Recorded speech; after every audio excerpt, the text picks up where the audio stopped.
mu majambo mwashikirije mu nama nshingamateka biraboneka yuko umengo ni mwebwe mwenyene muvuga kurya, abandi bashinga amateka umengo ntibashaka kuvuga nk'ivyo mwe mwavuze, ivyo bazi canke ivyo boba bazi.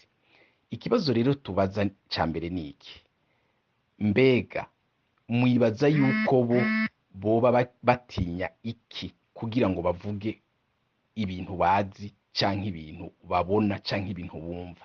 Boba batinya iki? Urakoze menyesha makuru kumbaza ico kibazo. Nagira nkubwire yuko abashinga amateka benshi barafise ingorane kuko baje mu nama nshinga amateka barungitswe n'imigambi. Hariho itegeko rijanye n'ibwirizwa ry'amatora rivuga yuko umushinga amateka agomba kuguma kwikira ivyiyumviro bishikirijwe mu mugambi wabo. Ivyo rero biteye kuri bwizwa shingiro kuko ubundi ubushinga amateka cyangwa ukenguza amateka ni personnel, umuntu agomba gushikiriza icyumviro ciwe kwa cumva, abafise manda nationale. Rero ndabishikiriza kurya kuko jewe ndi umwe mu bashinga amateka atagitutu kiri hejuru yanje ngire ngo emwe navuga uko batabishimye barankura. Jewe ntawe ushobora kunkura kubera ico, kuko jewe ndi mu bigenga. Muri ico gihe rero nta mugambi wanshizeyo, abo nabo baboshwe n'iryo tegeko, kandi itegeko naryo niteye kubiri n'ibwizwa shingiro, kuko ibwizwa shingiro rivuga yuko umushinga amateka ivyo akora vyose abikora yigenga kandi akaba afise manda nationale. Mugiye kurangiza ijambo ryanyu mwaravuze yuko mwifuza kuganira n'umukuru w'inama nshingamateka muri babiri kugira ngo mushobore kumubwira ibindi bijanye n'ubwicanyi hamwe no kunyuruza abantu byabereye mu komine musanzwe muvukamwo, ari nayo komine nyakubahwa umukuru w'inama nshingamateka nawe nyine asanzwe avamo.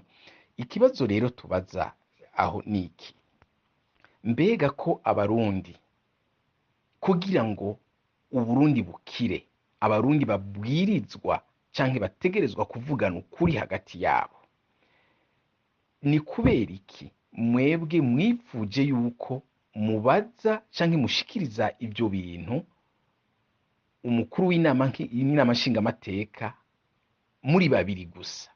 Ni igiki catumye mudashaka kubishikiriza ahabona abarundi bose bashobore kuvyumva, eka n'abandi bashinga amateka mwari kumwe bashobore kumva ivyo bintu ivyo ari vyo? Kuko tubazijije uku, kuko mubivuze muri babiri mwebwe n'umukuru w'inama nshingamateka birashobora gushika ugasanga abandi barundi ntavyo bamenye, ariko mwabishikirije mukabishikiriza abarundi bose bumva baramenya ivyo bintu. None ni kuki mutashatse kubivugira mu nama nshingamateka abantu bose bumva, abashinga amateka bose bumva? Ikibazo ca kabiri mbarire yuko nifuje kuvugana n'umukuru w'inama nshingamateka ibintu twe n'abaturage vyo muri komini wacu sindabivugira mu nama nshingamateka. Birya kwari kugira ngo twikebuke tuvugane ivy'iwacu, tubera akarorero ayandi makomine, ntihagire ubwicanyi buvugwa ahantu haturi ku mukuru w'inama nshingamateka.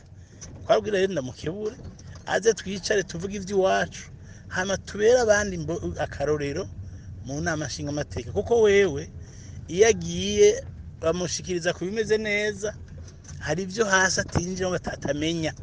Mugabo jewe kubera ko nama mu komine vyose ndabimenya, nashaka rero yuko kubwicaye mvuga mu Burundi butosubira kuvuga mu nama mu komine yacu, aharavu mukuru w'inama nshingamateka ko ariho hobera akarorero abandi.